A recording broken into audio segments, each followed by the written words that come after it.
आज सोनाली की शादी की पहली रात थी। सोनाली बिस्तर पर बैठे अपने पति का इंतजार कर रही थी, हाथों में दूध का गिलास लिए। तभी कुछ ही समय में सोनाली का पति रमेश आता है, हाथों में एक गुलाब का फूल लिए। वो सोनाली के नजदीक पहुंचता है। अरे सोनाली, आज तो तुम बड़ी ही खूबसूरत नजर आ रही हो। ऐसा लग रहा है आसमान से खुद चांद नीचे उतर आए हैं। ये फूल कबूल करो, इससे तुम्हारी खूबसूरती और बढ़ जाएगी। सोनाली जैसे ही फूल लेने जाती है, रमेश देखता है सोनाली ग्लव्स पहनी हुई है। ये देखकर रमेश तुरंत कहता है, अरे सोनाली, ये क्या, इतनी गर्मी में भी तुम ग्लव्स पहनी हुई हो? क्या बात है, कोई दिक्कत है क्या? अरे नहीं नहीं, ऐसी कोई बात नहीं है, बस यूं ही। रमेश को थोड़ा सा डाउट होने लगता है सोनाली पर। अरे सोनाली, कहीं तुम्हें हाथों में कोई दिक्कत तो नहीं है जिस कारण तुम ग्लव्स डाली हुई हो? अरे नहीं नहीं, कोई दिक्कत नहीं है। तो फिर अपनी खूबसूरत हाथों को छुपा के क्यों रखी हो?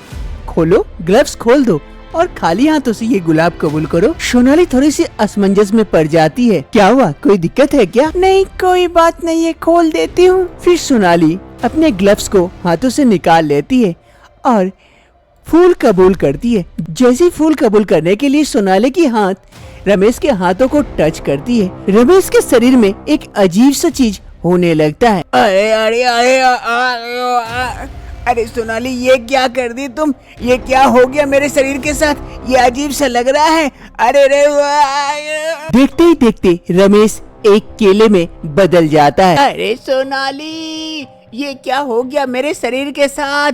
देखो, मैं एक बड़ा सा केला बन गया। ये क्या कर दी सोनाली? इसीलिए तो मैं कह रही थी ग्लव्स नहीं उतारूंगी। आपकी जिद के कारण आज मुझे ग्लव्स उतारनी पड़ी और आप केला बन गए। अब मेरा क्या होगा ये सोचिए। एक केले के साथ सुहागरात मनानी पड़ेगी। ची ची ची ची, मेरे भी दिन क्या ऐसे दिन आएंगे, कभी नहीं सोची थी। आखिर सोनाली के छूते ही रमेश केले में कैसे बदल जाता है?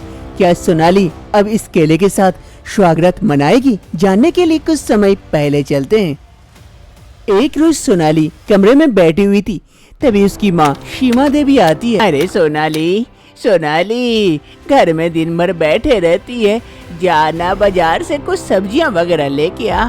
खाना बनाने के लिए कोई भी सब्जी नहीं है, टोकरी बिल्कुल खाली है। ठीक है माँ, ला देती हूँ। हर समय किचकिच करते रहती है, मैं थोड़ा सा बैठूं, तुमसे तो ये हजम ही नहीं होता है। ये कहते हुए सोनाली बाजार की ओर जाने लगती है। ये लड़की भी दिन भर घर में बैठे रहती है, बस कोई एक अच्छा लड़का मिल जाए, इसकी शादी दे दूं, बस मुझे शांति मिल पाएगी। फिर सोनाली सब्जियां लेने के लिए मंडी की ओर जाने लगती है, गांव के रास्ते। सोनाली सब्जियां खरीदने के बाद अपने घर की ओर लौट रही थी। आधे रास्ते में सोनाली थक जाती है और काफी भूख भी लगती है उसे। अरे, काफी थक गई और काफी भूख भी लगी है, क्या करूं? अब कच्ची सब्जियां तो खा नहीं सकती, क्या करूं? तभी सोनाली की नजर एक दूर में लगे एक केले के पेड़ पर पड़ती है, जिस पर काफी पके पके केले लगे हुए थे। सोनाली को ये देखकर काफी लालच आ जाती है। अरे, पके पके केले, 2-4 केले खा लो तो पेट भी भर जाएगा। चलो जल्दी खा लेती हूँ, बड़ी भूख लगी है। फिर सोनाली और कुछ नहीं सोचती है, जल्दी से केले के पेड़ के पास जाती है और केला तोड़ के खाने लगती है और केले के छिलके को इधर उधर फेंकते रहती है। वहीं पर एक साधु तपस्या कर रहे थे। वो साधु अपनी तपस्या में मग्न थे। इधर सोनाली जल्दी से केला खाकर छिलका फेंकती है।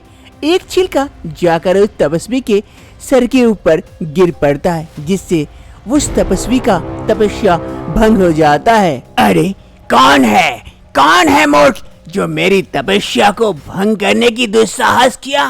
कौन है? अरे तपस्वी जी, वो मुझसे गलती से ये छिलका आपके सर पे गिर गया। अरे मूर्ख लड़की, तुम्हें दिखाई नहीं देता एक तपस्वी तपस्या कर रहे और तुम केला खाकर छिलका उसके सर के ऊपर गिरा देती हो? मूर्ख लड़की, थोड़ी सी भी तमीज नहीं है तुम में। अरे ओ तपस्वी, इतना दोष देने की भी कोई आवश्यकता नहीं है।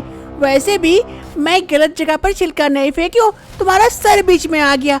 वैसे भी अगर तपस्या करनी है तो हिमालय में जाओ ना, यहाँ क्या कर रहे हो? एक तो गलती करती है, ऊपर से गलती मानने को भी तैयार नहीं है, ऊपर से मुझे दोषी ठहरा रही है। तुझे तो सबक सिखाना ही पड़ेगा। तब तू समझेगी। अरे ओ तपस्वी, तुम क्या सिखाओगे मुझे तमीज?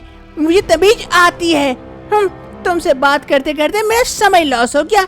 घर जा रही हूँ, वरना मैं तुझे दिखा देती। तू ऐसे नहीं समझेगी, रुक अभी दिखाता हूँ। जा लड़की, मैं तुझे श्राप देता हूँ। मेरी अगर तपस्या में बल है तो ये श्राप काम करेगा। तू जिस भी इंसान को छुएगी वो केला बन जाएगा। जिस प्रकार से केले के छिलके फेंककर मेरी तपस्या भंग की, उसी प्रकार से तेरी जिंदगी में ये केला तेरी जिंदगी बर्बाद करेगा। अब तू उस केले के लिए ही तरसेगी। अरे ओ तपस्वी, ये श्राप उड़ाप काम नहीं करता। ये बकवास करना बंद करो, मैं चलती हूँ। ये कहते हुए सोनाली वहाँ से चली जाती है। जा लड़की जा, जितनी दूर चाहे चली जा, लेकिन ये श्राप तेरा पीछा नहीं छोड़ेगी। और जब तक मेरी तपस्या वापस से पूरी नहीं हो जाती, तब तक तुझे ये श्राप लगा रहेगा। सोनाली अपने घर की ओर लौट रही होती है, तभी आधे रास्ते में कलवा से उसकी मुलाकात होती है। अरे सोनाली मेरी जान, कहाँ जा रही हो?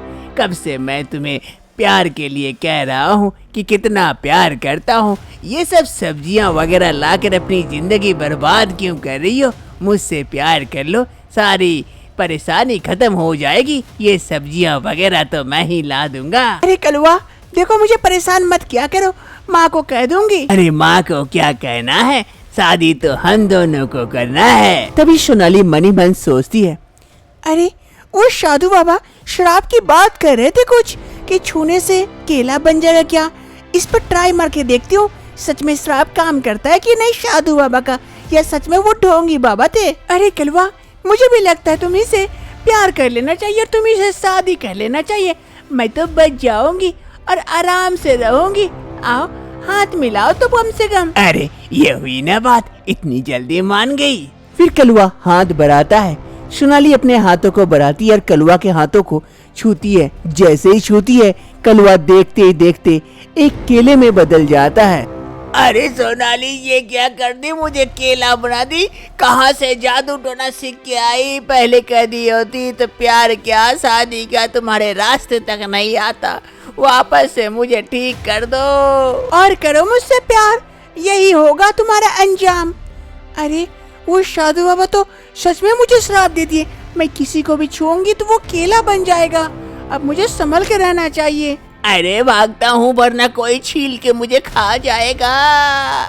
ऐसे कुछ समय बीत जाते हैं और सोनाली की शादी रमेश के साथ करा दी जाती है। सोनाली अपने राज को राज ही रखती है और हाथ में हमेशा ग्लव्स पहने रहती है, ताकि उसके छूने से किसी को कोई दिक्कत ना हो। वर्तमान समय शादी की दूसरी सुबह सोनाली अपने सास के लिए चाय बनाकर उनके कमरे में लेकर आती है और अपने केले पति को अपने साथ छुपा के रखती है। माँ जी, ये लीजिए चाय। अरे बहू, कल से रमेश नजर नहीं आ रहा है, कहीं गया है क्या? तुझे बोल के गया है? अरे सोनाली बोल दो, बिजनेस के काम से बाहर गया हूँ, काफी समय लगेगा आने में। अरे हाँ माँ जी, वो कल रात को ही निकल के बिजनेस के काम से बाहर गए हैं, बोल रहे थे कुछ समय लगेगा आने में। ओ चलो अच्छा है, पहले तो बोल के जाता था और अब ऐसे ही चला गया, और ऊपर से नई नई शादी हुई और तुझे भी अकेले छोड़ के चला गया। कैसा लड़का है। ठीक है बहू, तू जा, आज तेरी पहली रसोई है ना, तू जा, मैं आती हूँ, तेरी मदद कर दूंगी कुछ। सोनाली किचन में काम कर रही होती है, तभी उसकी सास किचन आती है। अरे बहू, क्या बना रही हो? बड़ी भूख लग गई है। बस माँ जी, और 10 मिनट में खाना तैयार हो जाएगा। तभी मीनाक्षी देवी की नजर सामने रखे केलों पर पड़ती है। अरे ये पके केले, बड़ी भूख लगी है, तब तक 1-2 केले खा लेती हूँ, तब तक तेरा खाना हो जाएगा, फिर खाना खाऊंगी। ये कहते कहते मीनाक्षी देवी एक केला उठाती है, उसी केले को उठाती है जो रमेश केला बन चुका टोकरी में आराम कर रहा था। रमेश को उठाकर जैसे इसकी माँ मीनाक्षी देवी उसे छीलने वाली होती है, तभी सोनाली की नजर पड़ती है। अरे अरे अरे मामा, इस केले को छोड़ दीजिए, ये झूठा है, ये मेरा है, आप दूसरा केला खा लो। ये कहते हुए सोनाली उस केले को यानी अपने पति को उसकी सास से छीन लेती है। अरे ये क्या बहू, केला तो अभी तक छीली तक नहीं हो तो झूठा कैसे हो गया? अरे माँ, मैं मन ही मन सोच रही थी उस केले को खाने के बारे में, इसीलिए झूठा हो गया। आप दूसरा केला खा लो, ये मेरे लिए है। अरे आजकल की लड़कियों की कैसी कैसी सोच है। फिर मीनाक्षी देवी उसमें से 1-2 केला उठा लेती है और वहाँ से चली जाती है। अरे सोनाली, सोनाली, अभी मेरा छिलका निकल जाता, चमड़ी निकाल लेती मेरी माँ। अरे मुझे ऐसे मत छोड़ा करो, मेरा थोड़ा सा ध्यान रखा करो, वरना मेरा छिलका निकाल के कोई खा जाएगा मुझे जिंदा। अरे हाँ हाँ पतिदेव, अब से मैं आपका खूब ख्याल रखूंगी, मेरा केला पति। चलिए मैं आपको संभाल के रखूंगी। ऐसे ही धीरे धीरे दिन बीतने लगते हैं। सोनाली अपने केले पति का खूब ख्याल रखती है और अपने पास रखती है। ऐसे ही देखते देखते 1 साल बीत जाते हैं। आज सोनाली और रमेश की सालगिरह थी, इसलिए केक मंगाए थे। अरे रमेश देखो ना, देखते देखते 1 साल बीत गए। आपकी एक छोटी सी गलती के कारण आज 1 साल से आप केला बने हुए हैं। अरे हाँ सोनाली, उस दिन ना तुम्हें मैं ग्लव्स खोलने के लिए बोलता और ना ही मैं केला बनता। अब न जाने कब तक मैं ऐसे बना रहूंगा। अब मैं वापस इंसान बन पाऊंगा या नहीं वो भी नहीं पता। केला बन के अजीब लगता है, जिंदगी में डर छाया हुआ रहता है कि कोई मुझे छील के न खा जाए। 1 साल बीत के आज हमारी सालगिरह है। आइए केक मंगाए हैं, केक काटते हैं। अरे सोनाली, मैं क्या केक काटूंगा, केक तो मुझसे भी बड़ा है, तुम ही काटो, मैं देखता हूँ। फिर सोनाली केक काटने जाती है। सोनाली केक काटती है, तभी पीछे से रमेश जो केला बन चुका था उसके शरीर में अजीब सी हलचल होने लगती है और देखते ही देखते रमेश केला से वापस से इंसान बन जाता है। अरे रमेश, तुम वापस से इंसान बन गए, केला से इंसान बन गए। हाँ सोनाली, बड़ा अच्छा लग रहा है। इंसान बनके 1 साल से केला बना पड़ा हुआ था। इसका मतलब है कि मैं जिसको भी छूऊंगी वो 1 साल तक केला बना रहेगा। अरे हाँ बाबा हाँ, तुम मुझसे दूर ही रहना। ये हाथ का ग्लव्स कभी मत उतारना, तुम लेमिनेशन कर लेना, वरना मुझे कभी छू ली तो फिर मैं 1 साल के लिए केला बन जाऊंगा। अरे रमेश, चिंता मत करिए, अब से मैं इस बात का ध्यान रखूंगी, कभी भी खाली हाथ से नहीं छूऊंगी। रमेश वापस से इंसान बन जाता है। अपनी बीवी सोनाली के साथ आगे की जिंदगी अब खुशी खुशी बिताता है। सोनाली भी इस बात का ध्यान रखती है कि खाली हाथ से वो किसी को ना छुए, इसलिए हमेशा ग्लव्स का इस्तेमाल करती है।